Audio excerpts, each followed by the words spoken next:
જોઈએ વિદ્યાર્થી મિત્રો, આજે વિષય ગુજરાતીમાં પાઠ વિષય ગોપાલ બાપા. લેખક છે મનુભાઈ પંચોળી. એનું ઉપનામ દર્શક. સાહિત્ય પ્રકાર છે નવલકથા અખંડ. અને ઝેર તો પીધા જાણી જાણીમાંથી પ્રથમ પ્રકરણમાંથી આ પાઠ લેવામાં આવ્યો છે. મનુભાઈ પંચોળીનો આપણે પરિચય જોઈએ તો તે મનુભાઈ રાજારામ પંચોળી અને ઉપનામ દર્શક તરીકે તેઓ રાજકોટ જિલ્લાના વાંકાનેર તાલુકાના પંચાસિયા ગામે તેમનો જન્મ થયો હતો. એ સ્વાતંત્ર્ય સૈનિક તરીકે ભારત દેશને આઝાદ અપાવવા માટે સ્વાતંત્ર્ય સૈનિકો માટે સરકાર દ્વારા પણ અલગ બેઠકની ફાળવણી કરવામાં આવે છે વિદ્યાર્થી મિત્રો. એટલે સ્વાતંત્ર્ય સૈનિકો એ બહુ મોટા હતા આગળના સમયની અંદર. હાફ પેન્ટ ફેરી, ટોપી ફેરી અને સ્વાતંત્ર્ય સૈનિકો એક આંદોલન ચલાવતા હતા. કારણ કે આપણા દેશની અંદર અંગ્રેજો જ્યારે રાજ કરતા હતા તે સમયે આવા રાજનેતાઓ સ્વાતંત્ર્ય સૈનિકોએ આપણને ખૂબ મદદ કરી હતી અને જેલવાસ પણ તેમણે ભોગવ્યો. તદુપરાંત એ આ મહાનને જે કે સાહિત્યકાર કે પછી ગ્રામ્ય સમાજના એક પ્રેરણા તરીકે મનુભાઈ પંચોળી વાંચવાનો ખૂબ શોખ હતો. તદુપરાંત વાંચ્યા પછી કોઈ પણ બાબત કરી છૂટવા માટે તે મનન એટલે કે મનની અંદર ફેરવવું, ચિંતન કરતા એના સંબંધી કયું કામ, એ બધો જ અભ્યાસ તેમને પોસ્ટ ફાવટ આવતો હતો અને ઇતિહાસનો ખૂબ ઊંડો તેમણે અભ્યાસ કર્યો હતો. એમના જે સાહિત્ય છે તે જોઈએ આપણે. ગાંધી વિચાર, ધર્મ, શિક્ષણ, ઇતિહાસ, સાહિત્ય અને સંસ્કૃતિ વિશે ખૂબ ઊંડાણ તેમણે અભ્યાસ કરી અને તેમણે બંધન અને મુક્તિ, દીપ નિવારણ, સોક્રેટિસ અને કુરુક્ષેત્ર વગેરે તેમની પ્રસિદ્ધ નવલકથાઓ પણ આપણે જોઈ શકીએ છીએ. તદુપરાંત ઝેર તો પીધા જાણી જાણી ભાગ 1, 2, 3 સુધી એમણે લખ્યો છે. ગાંધી યુગની એક ખૂબ મહાશક્તિશાળી સમર્થ એક નવલકથાઓમાંની એક એ ગણી શકાય. પરિત્રાણ, અંતિમ અધ્યાય, ગૃહાણ્ય વગેરે તેમના ઉત્તમ નાટકો પણ તેમણે આપ્યા છે. તેમણે રણજીતરામ સુવર્ણચંદ્રક આપ્યો છે. પદ્મભૂષણ એટલે દિલ્હી તરફ સરકાર તરફથી પણ તેમને સન્માન કરવામાં આવે છે. સાહિત્ય અકાદમી પુરસ્કાર અને દિલ્હી તરફથી જ્ઞાનપીઠ એવોર્ડ પણ તેમને આપવામાં આવ્યો છે. તો આવા મહાન પુરસ્કારોથી સન્માનિત થયેલા આપણા મનુભાઈ પંચોળી ભાવનગરના એ સણસરામાં ત્યાં વિદ્યાપીઠ ચાલે છે, તો આપણે એને ભૂલી શકીએ નહીં. વાલા વિદ્યાર્થી મિત્રો, આગળ જોઈએ આ પાઠનો સારાંશ. ગોપાલ બાપા આ મથાળું છે. એ ગોપાલ બાપા એક પાત્ર છે, એક વ્યક્તિ છે. અને સયાજીરાવ પાસે, સયાજીરાવ ગાયકવાડ તે સમયે મહારાજ હતા. એમની પાસેથી એક કોતર ખાડા ટેકરાવાળી ઝાડી ઝાકરાવાળી એ જમીન એ માગે છે અને એમના જે મિત્ર હતા તેના દીકરાનો ઉછેર કરવા માટે એ આજીજી કરે છે મહારાજની પાસે. તેના વિશેનો ઉલ્લેખ આ પાઠની અંદર જોયો છે. તો પાઠની શરૂઆત કરીએ આપણે.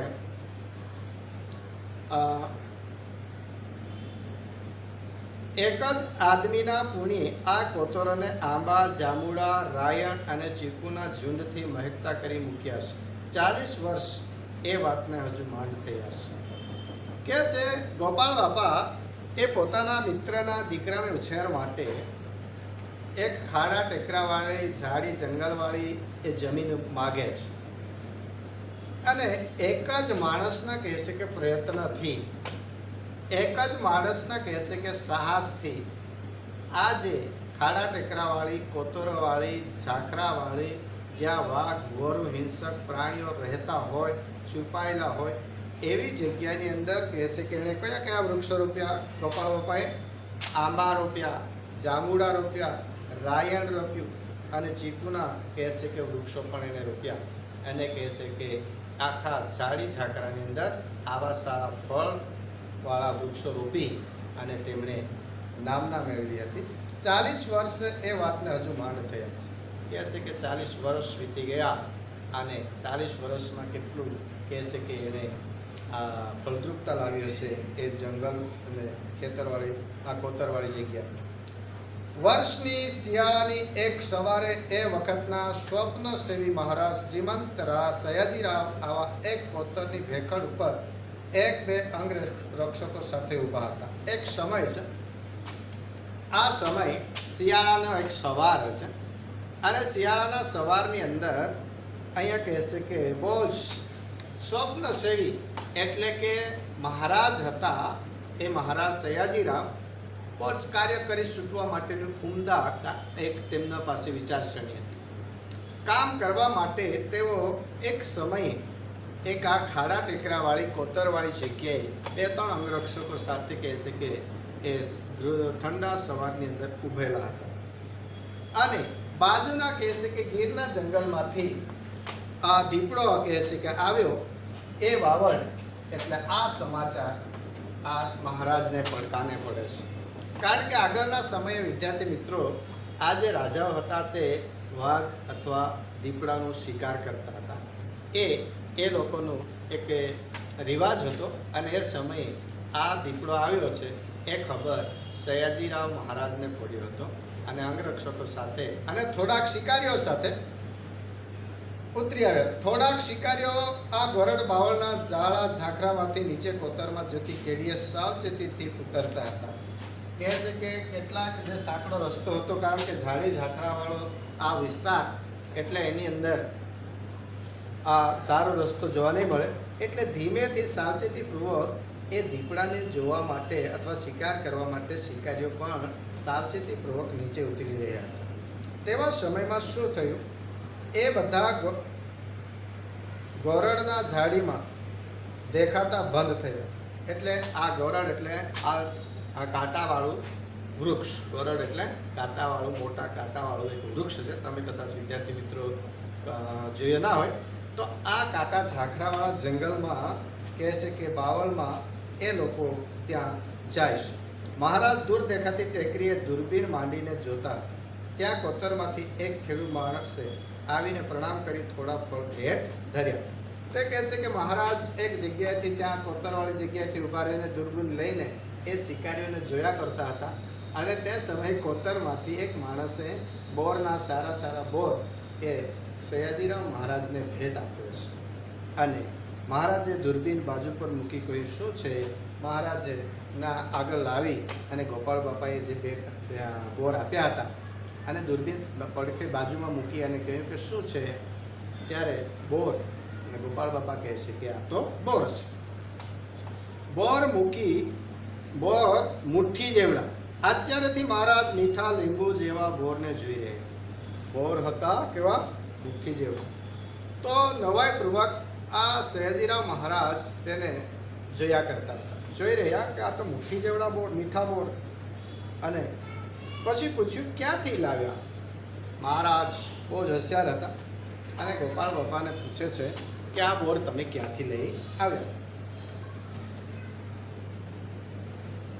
અહીંથી મારી બોરડી પરથી મેં એ જાતે ઉછેરીશ. કહે છે કે આ બોર બીજે કઈ જગ્યાએથી નથી લાવ્યો પણ મેં જાતે કહેશે કે આ બોરડીઓનો ઉછેર કર્યો છે અને ત્યાંથી હું આ બોર લઈને આવ્યો છું. મેં ઉછેરી છે કહે છે. ભેટ ધરવા આવ્યો હશો? કહે છે કે તમે આ કહે છે કે ભેટ આપવા માટે તમે અહીંયા આવ્યા હશો. કહે છે કે અહીંની મારી બોરડી પરથી મેં એ જાતે ઉછેરી છે, ભેટ ધરવા આવ્યા હશો? નાજી, ભેટ લેવા આવ્યા છો. મહારાજ સયાજીરાવ કહે છે કે ભેટ આપવા માટે આવ્યા હશો? ના કહે છે કે હું ભેટ લેવા આવ્યો છું. હવે કંઈ કે આ ગોપાળ બાપા પણ બહુ જ હોશિયાર હતા અને આનાથી કહે છે કે હું ભેટ આપવા આવ્યો નથી પણ હું ભેટ લેવા આવ્યો છું. એનો મિનિંગ એ થયો કે ગોપાળ બાપાને આ બાજુનું કોતરવાળી ઝાડી ઝાખરાવાળી જમીન જોઈતી હતી. તો હસીને મહારાજ કહે, હે ત્યારે તો લોભે આવ્યા છો, કહો શું અરજ છે? મહારાજ બહુ સ્ત્રી મગજના હતા. તે સમયે દીપડાનો શિકાર કરવા આવ્યા હતા એટલે હસે આનંદથી એ કહે છે, હસીને કહે છે કે હે તો કહે છે કે તમે લોભે આ બધું મને આપવા માટે આવ્યા હશો. બોલો શું તમારી વિનંતી છે? કહે છે કે અરજ છે. મહારાજ અરજ તો એટલી છે કે આ કોતર મને યોગ્ય કિંમતે આપો. ગોપાળ બાપા કહે છે મારી એટલી વિનંતી છે કે આ જે કોતરવાળી ઝાડી ઝાખરાવાળી જે જગ્યા છે તે મને એની જે પણ કિંમત થાય એ કિંમત તમે લઈ લો અને મને આપો. માગણી કરજો. કહે છે મહારાજ કહે છે કે તમે એક અરજી લખજો, માગણી કરજો. માગણી કરીએ તો વર્ષ 3 થઈ ગયા, કોણ દાદ દે છે? કહે છે કે મેં માગણી કરી તો મારી અરજ, મારી વિનંતીના 3 વર્ષ થયા, કોઈએ કહે છે કે આ વિનંતી અરજને કોઈએ ધ્યાનમાં લીધી નહીં. આને કહે છે પછી આપું શું કરશો? બોરડી ઉછેરશો? મહારાજ કહે છે કે હું તમને આ જગ્યા આપું છું, શું કરશો તમે? કહે છે કે બોરડીનો ઉછેર કરશો, કહે છે વૃક્ષો રોપશો, કહે છે બોર પણ આ ગામડાના છોકરાને નથી મળતા. પણ સાચું કારણ તો એ છે કે આ બધા કોતરોનું તળ સાચું છે. કહે છે કે હું રોપીશ, બોર રોપીશ. આ છોકરાને કહે છે ગામડાના છોકરાને કંઈ મળતું નથી. અને સાચું કારણ તો એ છે કે બધા કટોરોનું જે કંઈ તળિયું છે એની અંદર કહે છે કે અંદરના ગાળામાં ધારા ભર્યા છે. અંદરના કહે છે કે કોતરની અંદર કહે છે કે જમીન છે, ગમે ત્યાં 8 હાથે પાણી નીકળે છે. તમે કહે છે કે જરાક ખોદકામ કરો તો 8 હાથ જેટલે કહે છે કે તમે આ ખોદકામ કરો એટલે ત્યાં તો પાણી આવી જાય છે. જમીન પણ કોઈ ભાતની છે અને જમીન પણ કહે છે કે કઈ જાતની છે, અલગ પ્રકારની છે. શિંગોડાના મારને જો કોઈક રીતે રોકીએ તો આમાં બનારસી લંગડો પાકે અને ગરીબના અમરફળ જેવા બોરો ઢગલે ઢગલા ઉતરે. કે ગોપાલ બાપા કહે છે કે અહીંયા તો જુદા જુદા વૃક્ષો જો વાવે, લંગડો એટલે આંબાની એક જાત છે, અને ઢગલે ઢગલા તો કહે છે કે બોર પણ પાકે. એ પ્રકારે કહે છે કે આપણને એ મળી જાય. મહારાજ શું કહે છે? દીપડા રંજાડશે નહીં. મહારાજ પણ બહુ ઉદાર થઈ ગયા, ખુશ થઈ ગયા. કહે છે કે આ ઝાડી ઝાકરાવાળા જંગલની અંદર કહે છે કે દીપડા આપણને કહે છે કે હા દીપડા જે છે તે હિંસક પ્રાણીઓ તમને કહે છે કે હેરાન નહીં કરે. કે છે આ મારી પડખેના દીપડા ન રંજાડે તો એ ઘણું છે. કહે છે કે આ બાજુના કહે છે કે દીપડા જે છે બાજુમાં પડખે એટલે બાજુમાં દીપડા છે એ ન હેરાન કરે એ તો એ કહે છે ઘણું છે. મહારાજે ઊંચું જોયું. એમની ભમર ઘડીક ખેંચાઈ. એમને મોડામણ આવું કહેનાર કોણ હતું? અને મહારાજે જોયું, ફેસ ટુ ફેસ, આંખોમાં આંખો મળાવી એને જોયું અને કહે છે કે ઘડી ખેંચાય એમને મોડામોડ આવું કહેનાર કોણ? જોયું તો બોલનાર મરક મરક હસી રહ્યો. અને જે વ્યક્તિ ગોપાળ બાપા મહારાજની સામે એ વાતો કરી અને એ ખુશ થઈ ગયા અને મંદ મંદ ધીમું ધીમું હસી રહ્યા હતા. નેણમાં ફરિયાદના રોષને બદલે સહજ કૌતુક છે. આંખોમાં કહે છે નેણ એટલે આંખ, કૌતુક એટલે નવાઈ. જે માણસ ફરિયાદ કરી રહ્યો છે તેને કહે છે કે બહુ જ આનંદ છે અને એને નવાઈ લાગી. સયાજી રાવની માણસને પારખવાની શક્તિ અચૂક હતી.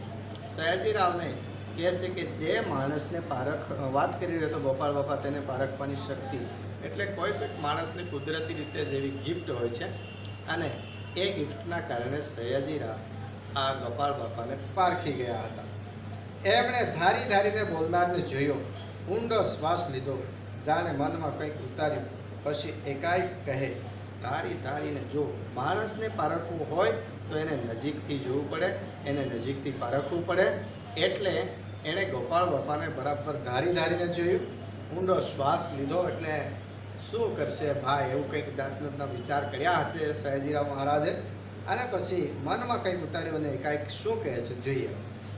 તમને આ કોતર આપ્યું, હમણાં જ લખી આપું છું. બીજી કંઈ મદદ જોઈતી હોય તો એ પણ ખેતી ખાતું આપશે. પણ એક કામ કરો,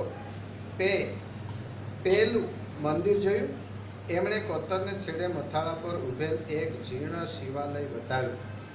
તો આ મહારાજ પણ બહુ જ હોશિયાર હતા અને કહે છે કે આ કોતર ઝાડી ઝાકરાવાળી જગ્યા હું અત્યારે લખી આપું છું. બીજી કંઈ મદદ જોઈતી હોય તો ખેતીવાળું જે ખાતું છે આપણું, એ ખાતામાંથી તમને કહે છે કે હું મદદ કરું છું. પણ એક કામ કરો કહે છે, પેલું જે કહે છે કે કોતરની એક ઉપરના ભાગે એક જૂનું, જીર્ણ એટલે જૂનું થઈ ગયેલું, જીર્ણ એટલે જૂનું,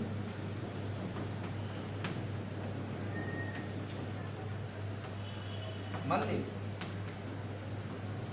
જૂનું મંદિર છે એ જર્જરિત થઈ ગયેલું છે, તૂટી પડવાની આરે છે.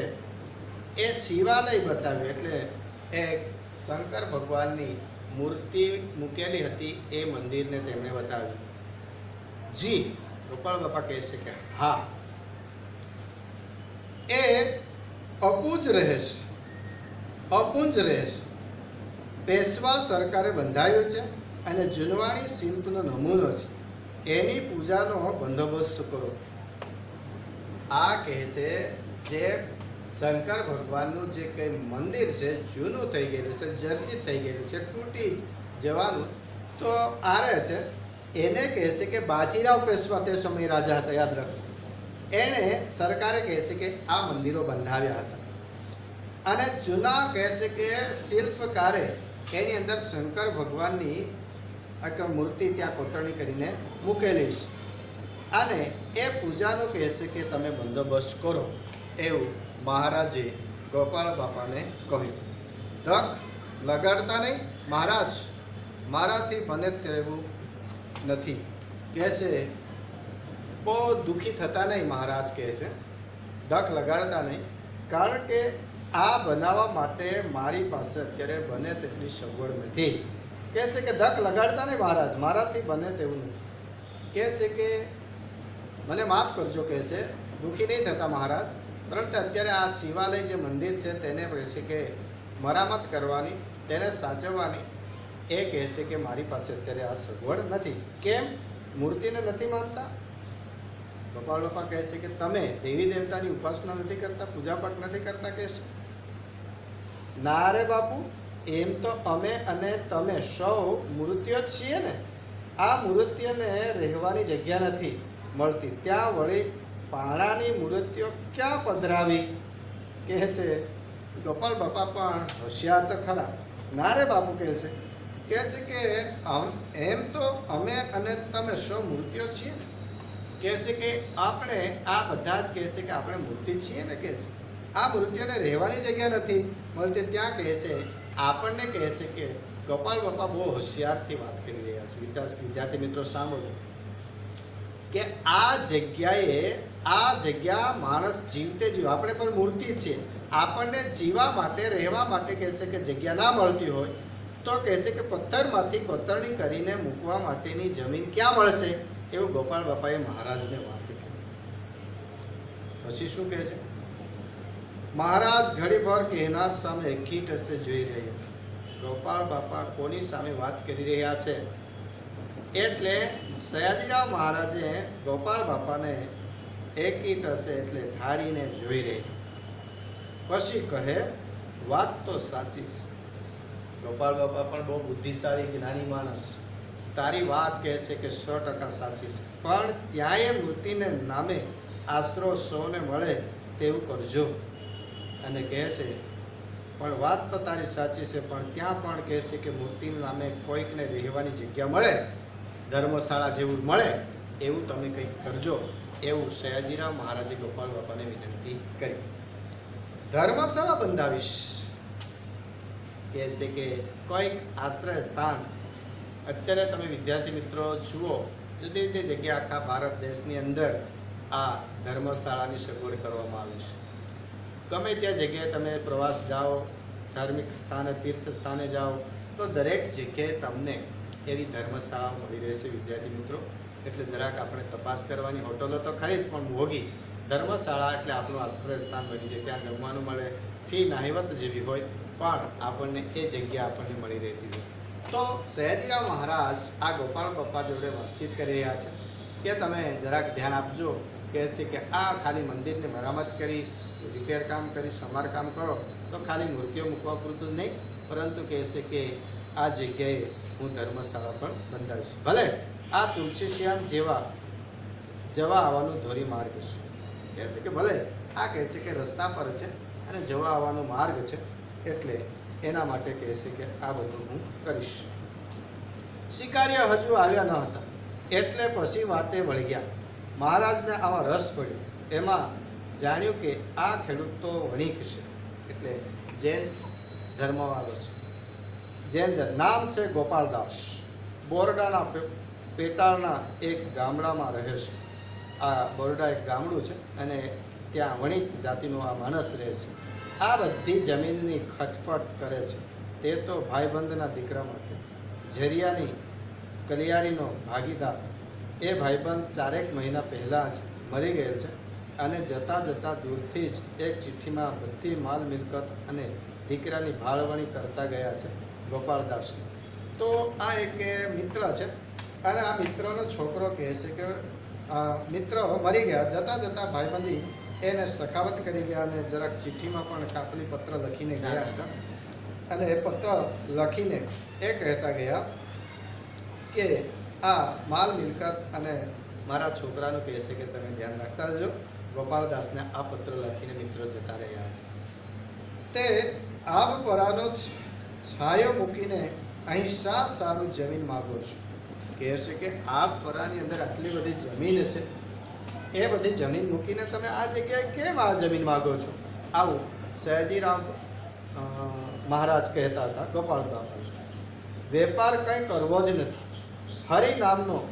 હરિનામનો જ વેપાર કરવાનો મારા ગુરુએ કહ્યું છે.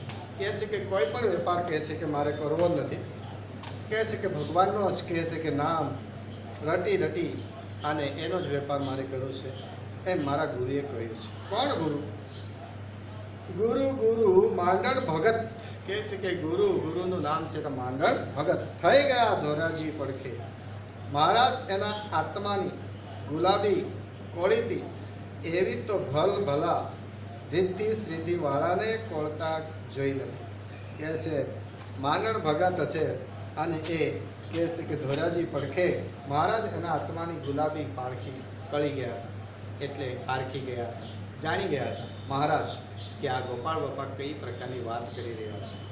અને એ ભલા રીતિ સિદ્ધિવાળાને કહે છે કે એ કોળતા જ જોઈ નથી. કહે છે કે રીતિ સિદ્ધિવાળા ગણપતિ બાપાની ઉછેર કરનારામાં પણ મેં બુદ્ધિ જોઈ નથી, એવું સયાજીરાવ મહારાજ ગોપાળ બાપામાં જોઈ ગયા. નામ તો સાંભળ્યું નથી, મહારાજે વિસ્મયથી કહ્યું. પછી કહે છે કે મેં માંડણ ભગતનું નામ તો મેં સાંભળ્યું નથી.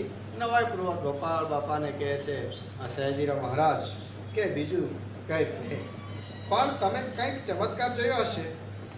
એકવાર મળ્યો છું બાપુ, બીજી વાર દર્શને ગયો ત્યારે તો દેહ પડી ગયો હતો. અમે તો પરીખ વાણિયા એકવારમાં પારખી લીધી.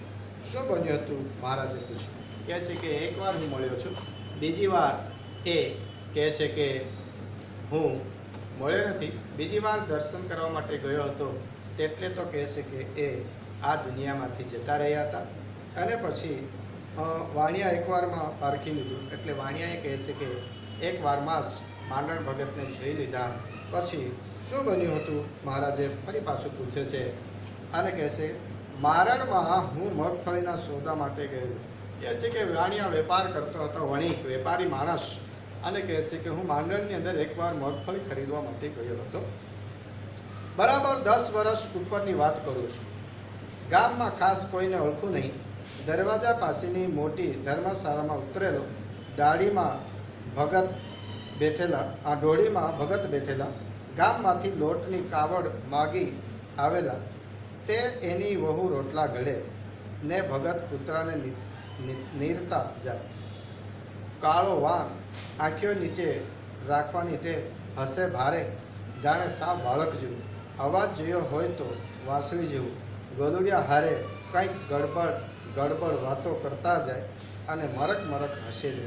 ત્યાં મારી સામે જોઈને ભગત કહે, આ ભગત માંડણ ભગતની આ પરિચય આપે છે કે કેવા દેખાતા હતા. તો આવી રીતે એ ગયા અને કહે છે કે આ શેઠ શેનો વેપાર કરો છો? આવું માંડણ ભગતે પૂછેલું. મેં કહ્યું પરચુરણ, જે કામ મળ્યું તે બધું કામ કરું છું. જથ્થાબંધ મૂકીને આવા પરચુરણમાં સીમ પડ્યા છો. કહે છે કે જથ્થાબંધ તમે આ મગફળીનો ધંધો કરો છો તો આ પરચુરણ કામની અંદર શા માટે પડ્યા છો? કહે છે. મેં કહ્યું બાપુ મૂડી જુએ ને. કહે છે કે પૈસા જોઈએ ને, જથ્થાબંધ માટે તો લાખો રૂપિયા જોઈએ, હજારો રૂપિયા જોઈએ, તો એના કરતાં છૂટક વેપાર હું કરી લઉં છું. મૂડી તો માય પડી જ છે. કહી મારી સામે એકી ટેસે જઈ રહ્યા. એની આંખોના તેજે મનમાં મારક કરી લીધો. શીલા જાણે ખસવા માંડી. મારાથી આંખ સામે આંખ માંડણી નહીં, નીચે જઈ ગયો. જોઉં તો ભગતના પડખામાં કાળો હિંગોળો ચડી ગયો. અને આવી રીતે કહેશે કે આ માંડણ ભગતને એક તરફથી એણે પારખી લીધા હતા અને રસ્તામાં કહે છે કે શિલા જાણે ખસવા માંડી એટલે પથ્થર જેવો એ પૂરું થાય છે. વિદ્યાર્થી મિત્રો આવતા પીરિયડની અંદર આપણે જોઈશું.